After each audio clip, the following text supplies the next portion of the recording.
Irmãos, como eu disse em algum momento aqui, o objetivo nosso seria, a partir de março, darmos início a outras séries, né? Ou mais especificamente a algumas séries. Com a graça de Deus, a gente pôde fazer isso ano passado, boa parte do ano, e até o mês passado, ou até semana passada, nós estávamos aqui falando sobre um mesmo assunto em cada um dos nossos trabalhos que nós temos, seja na quinta, seja domingo de manhã e à noite. Basicamente, a gente estava falando sobre um único assunto. E agora a gente vai dar início a um que é interessante, não porque outros não são, mas que geralmente desperta um pouco de curiosidade, visto que nós temos, como que eu posso dizer, né? Visto que nós somos chamados a atenção para esse tipo de assunto. Eu imagino que os irmãos já tenham visto algumas coisas nesse sentido, já tenham lido, estudado, mas eu entendo que, pelo tempo que nós estamos vivendo, ser pertinente a gente ou relembrar ou aprender algumas coisas que a gente talvez não teve oportunidade de aprender. Nós, como seres humanos, temos assim alguns dilemas que são normais, todos nós temos em algum momento da nossa vida, como por exemplo, para que eu existo? Qual é o objetivo de estar nessa terra? São aquelas perguntas filosóficas, né? De onde vim, para onde vou e coisas relacionadas a isso. E talvez pelo tempo que nós estamos vivendo e talvez pelo contexto que nós também, como brasileiros, estamos vivendo, a gente tenha o sentimento de que parece que as coisas estão só piorando cada vez mais, né? Parece que as coisas não estão normais. Não precisa de pensar em muitos exemplos, é só a gente lembrar do que aconteceu ano passado. Ano passado? Vamos pensar no ano retrasado. O que nós vivemos no ano retrasado? Se lembram? Não passou muito tempo para a gente esquecer, né? Marcou a nossa vida. Ano retrasado, o que aconteceu assim que nunca tinha acontecido antes? Chuta aí alguma coisa? Isso. Nós estamos em 2023, 2022, 2021, né? Começou 2021? 20, olha para você ver. O tempo passando rápido, né? 21, Eliseu era uma criança. Já está crescido. Barbudo. Mas, irmãos, eu pelo menos tive o sentimento que assim, gente, parece filme, né? O sentimento era um pouco de desespero, de pensar que a gente começou em março a pandemia, aí alguns rumores, inclusive eu tive a oportunidade nessa época de conversar com o pastor Roberto Brasileiro, lá em Patrocínio, e nessa conversa ele falando que a previsão era de que a pandemia acabaria no meio do ano. Aí assim, por um lado isso é bom, mas para nós que não tínhamos nunca passado por algo nesse sentido, foi aquele sentimento assim, gente, vamos ficar esses meses todos trancados em casa.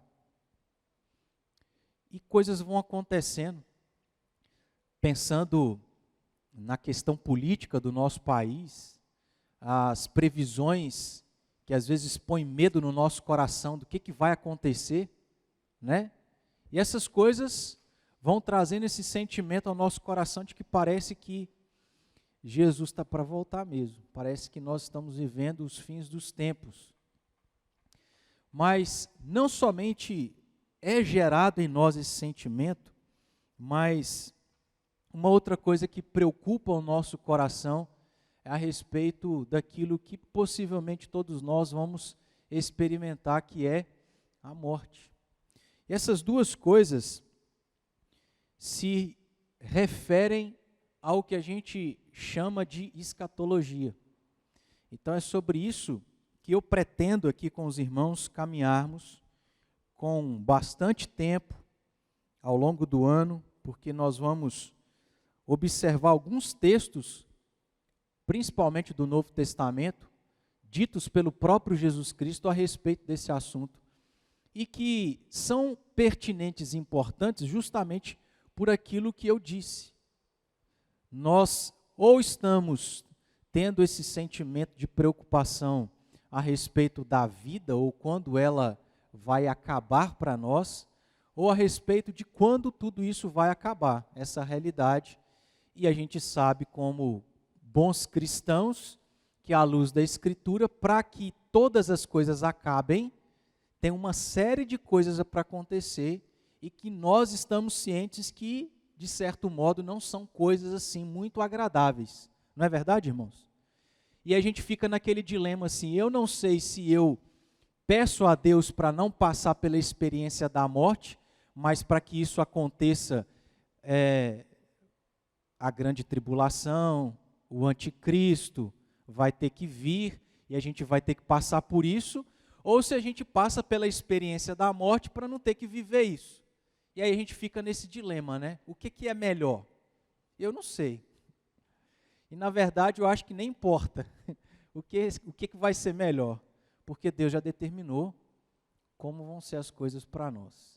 Mas a sensação que a gente tem é que parece que nós vamos viver esse período dos fins dos tempos, ou talvez estamos vivendo da volta de Cristo Jesus. Não sei se você tem esse sentimento, mas às vezes eu tenho.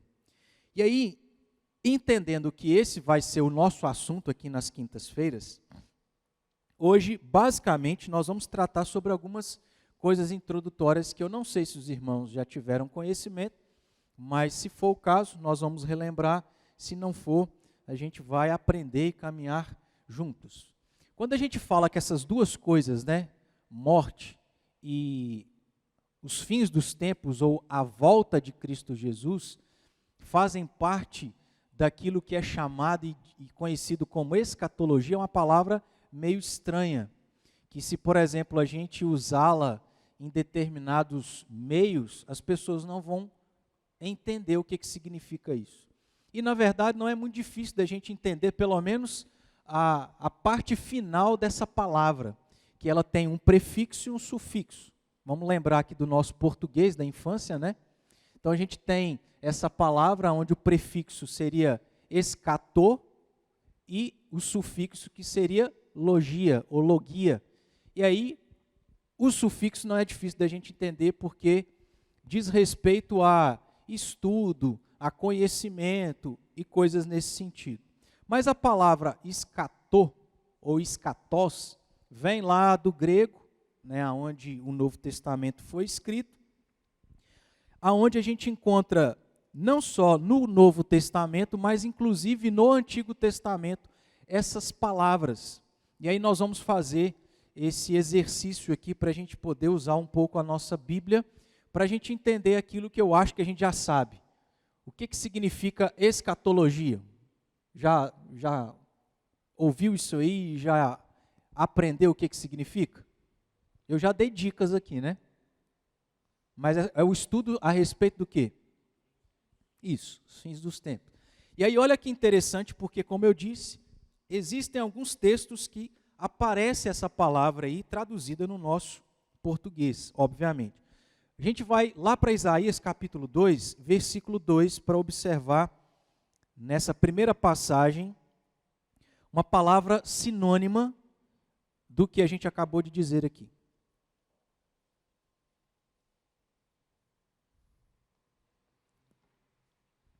Isaías 2:2. Quem achar pode ler para nós.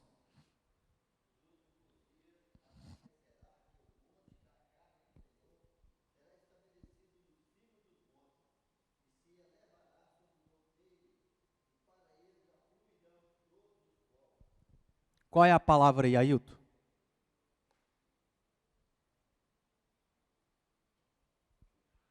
Ou se alguém quiser ajudá-lo.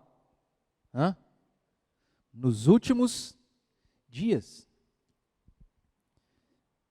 Aí a gente vai para mais um texto no Antigo Testamento. O profeta Miqueias, está lá no finalzinho do Antigo Testamento.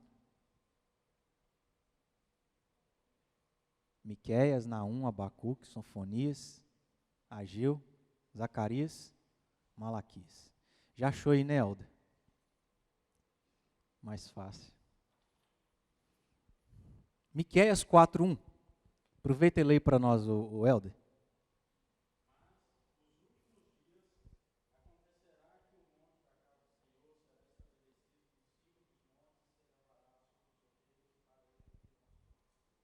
Vejam, a mesma palavra, né? Nos últimos dias. E essas duas passagens do Antigo Testamento se referem a profecias que se cumpririam ou que se cumprirão quando, de fato, Jesus estiver para voltar. É por isso que o profeta, Deus revela isso ao profeta, e o profeta, então,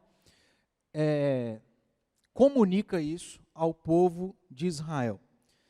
Mais dois textos aqui, rapidamente, agora no Novo Testamento. O primeiro deles é a primeira carta de Pedro, no capítulo 1, versículo 20.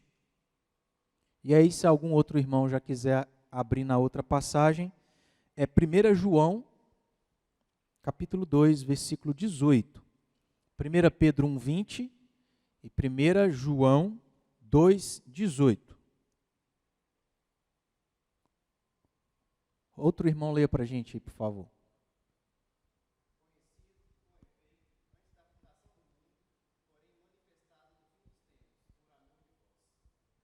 Isto.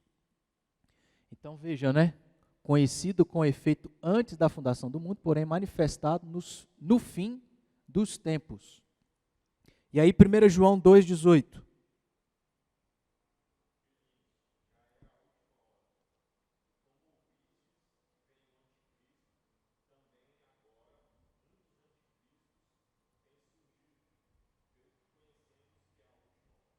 Veja que aqui o texto está um pouco mais claro, porque está diretamente relacionado ao que a gente está tratando, né? Ao que a gente está mencionando e tem a intenção aqui de desenvolver.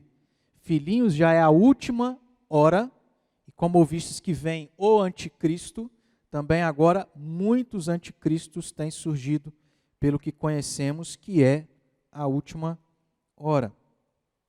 Então essa palavra aí, escatologia, se refere ao estudo das últimas coisas, ou estudo dos fins dos tempos.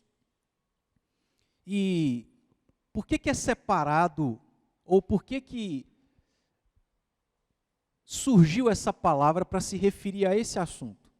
Porque, irmãos, nós vamos pensar aqui que a Bíblia, a revelação de Deus, é uma revelação histórica, onde histórias foram acontecendo de maneira cronológica, onde em cada história era um contexto diferente, onde Deus ensinava coisas diferentes em cada uma dessas histórias, a cada um desses personagens. Ou seja, em outras palavras, o que nós vamos encontrar na Bíblia é uma série de ensinos que estão espalhados. Talvez a melhor palavra não seria bagunçados, mas é só para os irmãos entenderem que no que diz respeito a assuntos ou ensinos, nós não encontramos um único ensino num único livro, mas um ensino em vários livros e em várias histórias. Por isso que a escatologia diz respeito à junção de todos os textos que se referem a esse assunto nessa área. E aí é o que a nossa pretensão aqui, estudar pelo menos um pouco a respeito disso, mas a gente precisa estar ciente que, se a gente quiser saber sobre esse assunto, nós não vamos apenas no livro de Apocalipse para saber, ou nós não temos apenas o livro de Apocalipse que fala sobre isso. Inclusive, no livro de Apocalipse, nós vamos ter uma série de outras doutrinas, outros ensinos e outras verdades ditas por Deus. A escatologia diz respeito a essa junção de todos os ensinos sobre o assunto, uma vez que eles estão espalhados em toda a Bíblia.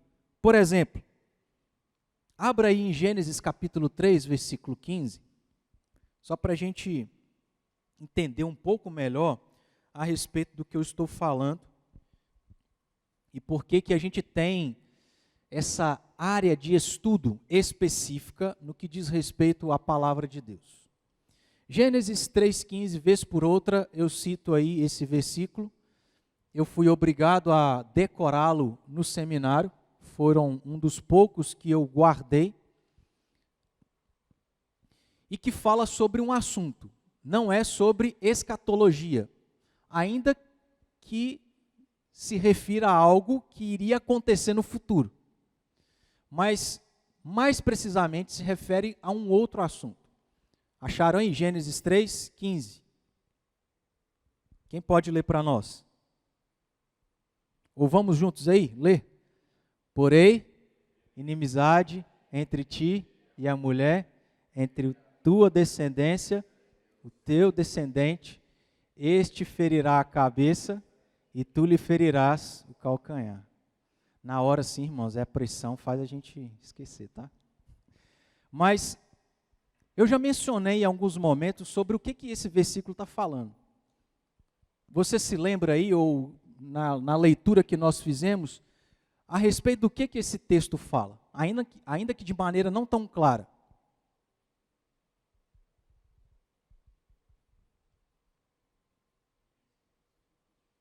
Hã?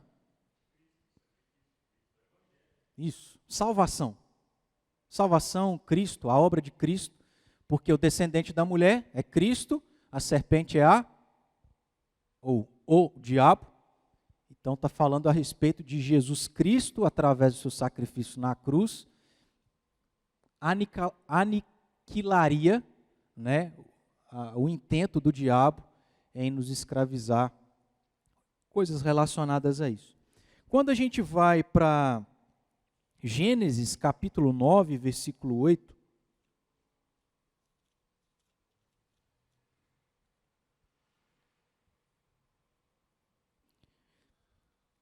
de uma maneira um pouco mais clara, Deus agora fala as mesmas coisas, só que em outras palavras. Ele diz, eis que estabeleço a minha aliança convosco e com a vossa descendência. Ou seja, nós temos algo que Deus disse a Adão e Eva, no capítulo 3 de Gênesis, e se passaram aí cerca de 8.000 anos entre Adão e Noé. E nesse período de 8.000 anos, Deus fala uma outra coisa a Noé, sobre o mesmo assunto. Aonde eu quero chegar? Estou querendo usar o exemplo do assunto sobre salvação como algo que não foi tratado somente no capítulo 3 de Gênesis e não tem mais em outro lugar das Escrituras.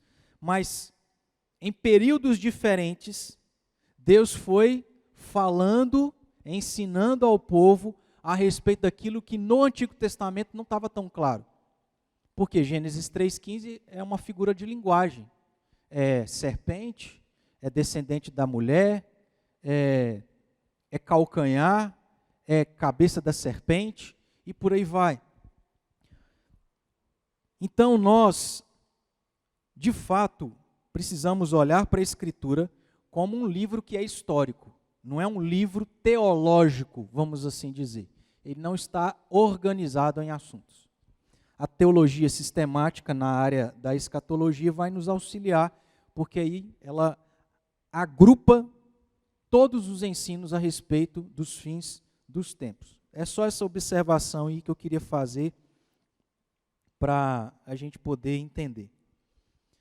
Seguindo um pouco aqui mais, irmãos, de maneira geral, nós temos na área da escatologia 2 assuntos. O primeiro deles é o que é chamado de escatologia individual e outro que é chamado de escatologia geral. Quando a gente fala sobre escatologia, a ideia que a gente tem geralmente é volta de Cristo, fins dos tempos, os últimos dias.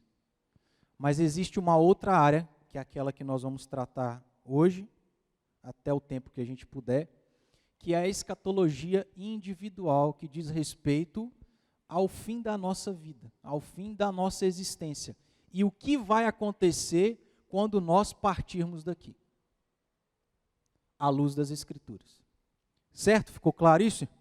Então, geralmente, quando a gente fala sobre escatologia, a maioria das pessoas pensa nisso como a volta de Cristo, o anticristo, a grande tribulação, o fim de todas as coisas, a eternidade, como será a nossa vida quando Jesus voltar. Mas tem uma outra área que também é importante, a Bíblia fala para nós, que é a respeito do fim da nossa vida, o que vai acontecer após a nossa morte. E aí nós vamos, se você está com a sua Bíblia aberta, capítulo 2 de Gênesis.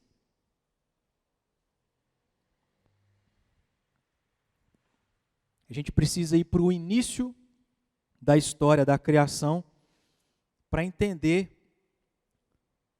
sobre a morte. Como isso acontece, o que isso significa e o que acontecerá após a nossa morte. Gênesis capítulo 2, versículo 7. É informado para nós a maneira como Deus criou o ser humano. E é dito aí que o Senhor formou Deus ao homem do pó da terra e lhe soprou nas narinas o fôlego de vida. E o homem, então, passou a ser alma vivente.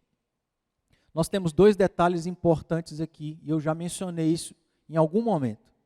É que o ser humano é constituído de dois elementos ou de duas naturezas. À luz do texto aqui está claro.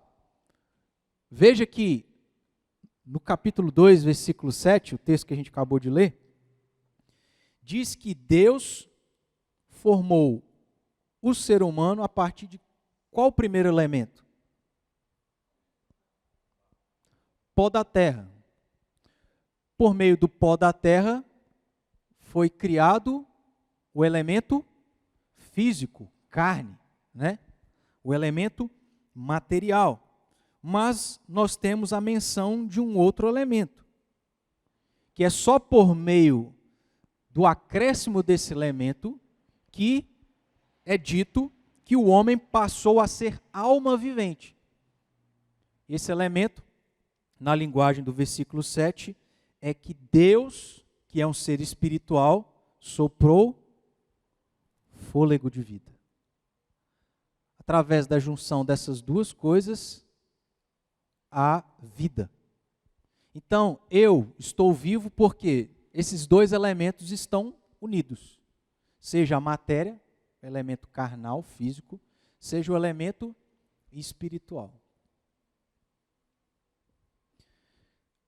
Vamos lá para Ezequiel, livro do profeta Ezequiel. A gente tem, ainda que o contexto seja outro, mas é válido só para ilustrar o que a gente está entendendo a respeito desses dois elementos aqui em Gênesis 2:7. Ezequiel, capítulo 37.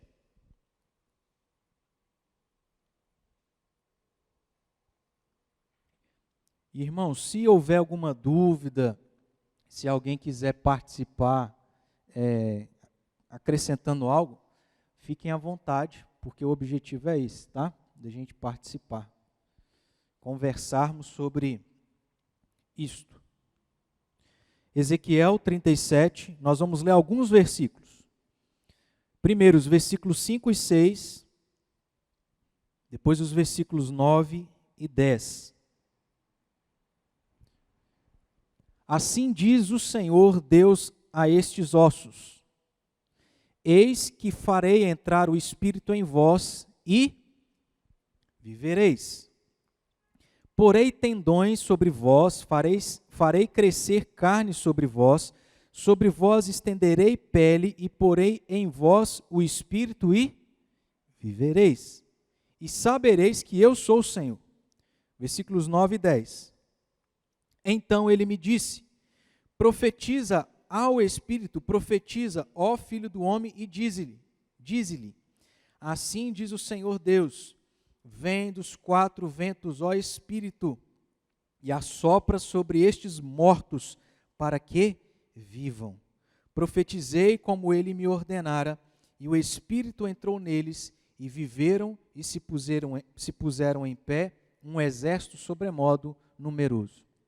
O que nós temos aqui são ossos, ou seja, um contexto de morte, aonde só existiu vida, porque Deus soprou o fôlego de vida, e aqueles ossos, aquele corpo que foi ali reconstituído, então passou a ser alma vivente. Resumindo, meus irmãos, o que é a vida? É a junção do elemento físico do elemento espiritual. O que é a morte? É a separação desses dois elementos. É isso que nós precisamos entender de maneira resumida aqui. Aí eu quero fazer uma pergunta, ainda que eu já tenha ajudado no início aos irmãos terem a resposta certa, mas entendendo o que é vida, entendendo o que é morte, a pergunta que eu faço é: todas as pessoas vão passar pela experiência da morte? Sim ou não?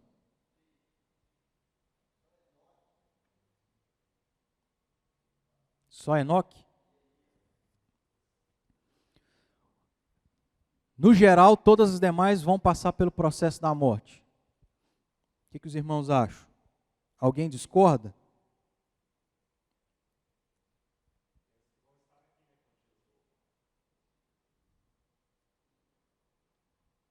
Então haverão aqueles que não vão passar pela morte. Vamos abrir lá em 1 Tessalonicenses 4,15.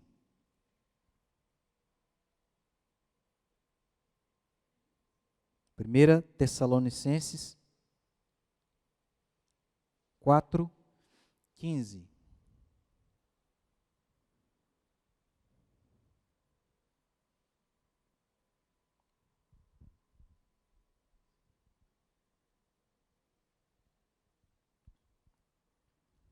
Quem pode ler para nós?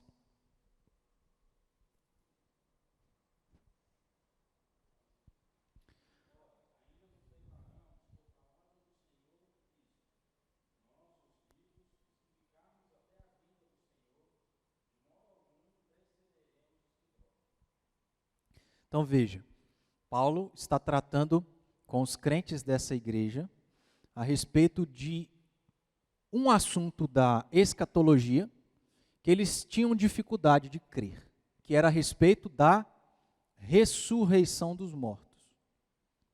Isso aí é assunto para mais adiante. Oi.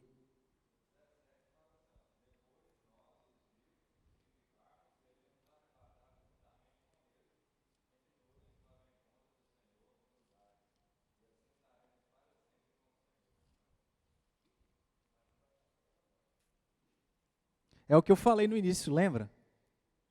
Que eu não sei o que é melhor, se é passar pela experiência da morte e não passar pela experiência dos fins dos tempos, ou se é o inverso. Porque à luz, por exemplo, de Paulo escrevendo a essa igreja, o que ele está dizendo é: quando Jesus voltar, existirão pessoas vivendo. Vão ter pessoas vivendo. Vão ter pessoas que vão passar por todas aquelas etapas que, por exemplo, Jesus fala no capítulo 24 de Mateus. Só que vão existir tantos outros que já vão ter morrido. Como, por exemplo, a primeira pessoa a morrer foi quem? À luz da Bíblia. Hã? Caim? Abel? Assim, à luz da Bíblia, pelas informações que nós temos, foi Abel, que tragicamente foi assassinado pelo seu irmão. Então, quantos milhares de anos se passaram? E aí o que Paulo está dizendo é, aqui a gente já está adiantando matéria, né? Mas quando Jesus voltar, nada vai acontecer com os vivos antes do que vai acontecer com os mortos. E o que Paulo fala é, os mortos vão ressuscitar. E aí, o que é ressurreição? A gente entendeu o que é vida e o que é morte. O que é ressurreição?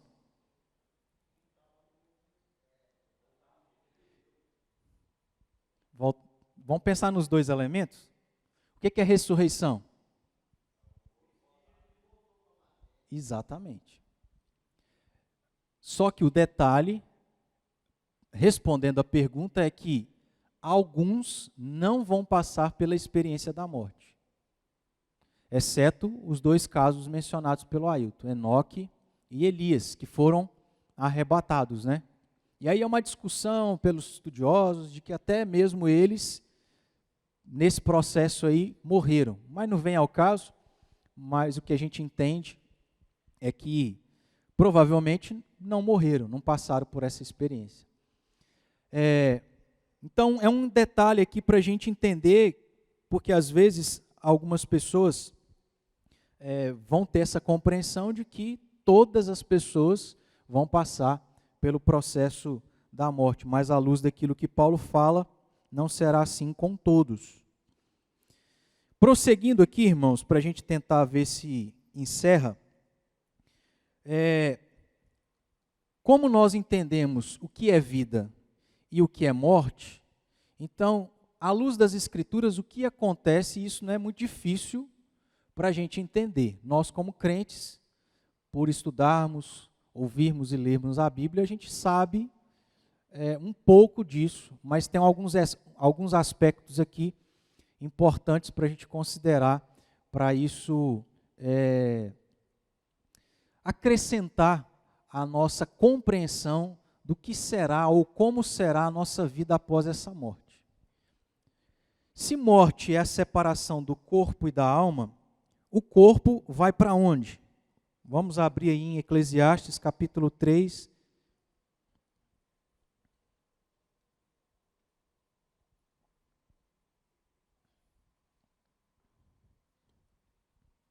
Eclesiastes capítulo 3,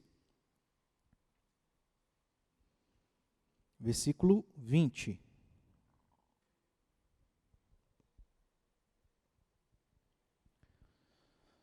Se a gente pega apenas esse versículo, entendendo que ele faz parte da escatologia, e pega esse versículo separado, nós vamos entender de maneira errada o que acontece quando alguém parte desta vida. Diz aí o sábio: todos vão para o mesmo lugar, todos procedem do pó e ao pó tornarão. O próprio versículo já ajuda a gente a entender de maneira correta o que o sábio está dizendo aqui no início do versículo. O quê? Ele está afirmando que todos vão para o mesmo lugar. Só que se a gente para por aqui, a gente pensa o seguinte: morreu, independentemente de como foi a vida da pessoa aqui nessa terra, ela morreu, todos os seres, como que eu posso dizer, né? Porque não é ser humano mais. Mas todos que passaram pela experiência da morte, após a morte, vão estar no mesmo lugar. Não dá a entender isso? A primeira parte? O que o sábio afirma? Todos vão para o mesmo lugar. Só que ele especifica e detalha no restante. Todos procedem do pó e ao pó tornarão. Então aqui o sábio está se referindo a apenas um elemento do ser humano, que é o elemento físico, carnal, matéria, corpo.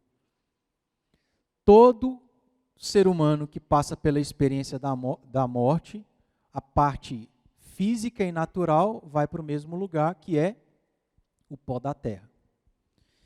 Eclesiastes também, aí no capítulo 12, versículos 6 e 7.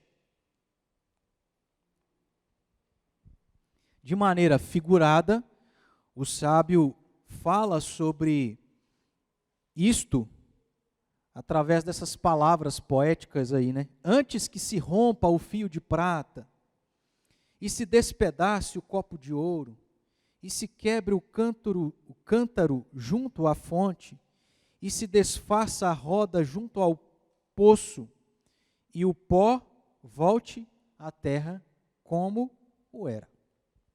Isso aqui não é difícil para a gente entender, mas, como eu disse, nós precisamos interpretar as Escrituras à luz do todo.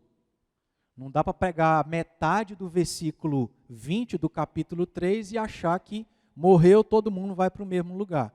Não, morreu, o corpo vai para o mesmo lugar, que é o pó da terra. Mas e o elemento espiritual? A gente sabe sobre isso, mas nós vamos aqui ver alguns textos para, como eu disse, observar alguns aspectos importantes que pessoas entendem diferente e que nós entendendo da maneira certa, isso é muito importante para nós. 2 Coríntios capítulo 5, versículo 3, Paulo vai tratar sobre o elemento imaterial ou espiritual ou sobrenatural para onde vai, mas preste atenção, em relação a um grupo de pessoas. Não são todos. E esse grupo são o grupo dos crentes. 2 Coríntios 5, 8. Entretanto, estamos em plena confiança, preferindo deixar o corpo e habitar com o Senhor. Então veja, o corpo fica nesse momento da realidade, né? Morreu, o corpo fica, mas o espírito do crente vai estar e vai habitar com o Senhor. Certo, irmãos? Vamos para outra carta de Paulo, aos Filipenses, capítulo 1, versículo 23.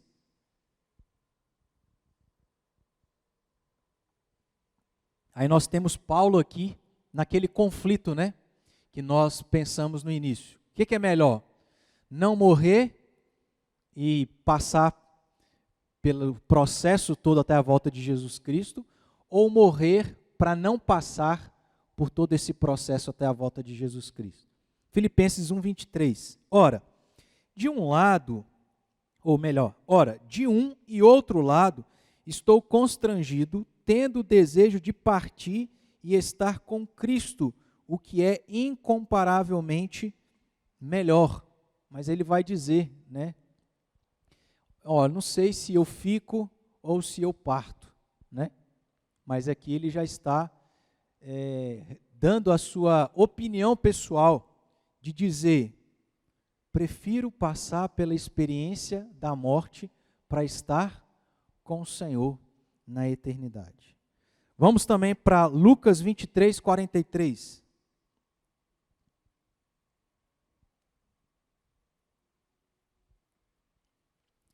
Esse aqui é um texto que a gente conhece e que apresenta para nós um desses aspectos importantes para a gente entender a respeito do que acontece quando nós morremos. Porque tem pessoas que pensam diferente. Lucas 23, 43. Jesus lhe respondeu, em verdade te digo que hoje estarás comigo no paraíso. Já era quase a hora sexta, e escurecendo-se o sol, houve trevas sobre toda a terra até a hora nona. Essa é a declaração, a afirmação dita por Jesus ao ladrão na cruz, que creu em Cristo, de que, passando pela experiência da morte, o corpo dele ficaria, mas o elemento espiritual estaria com Deus ou com Cristo imediatamente. Morreu, crendo em Cristo, imediatamente estaremos com Cristo. Capítulo 16 de Lucas ainda.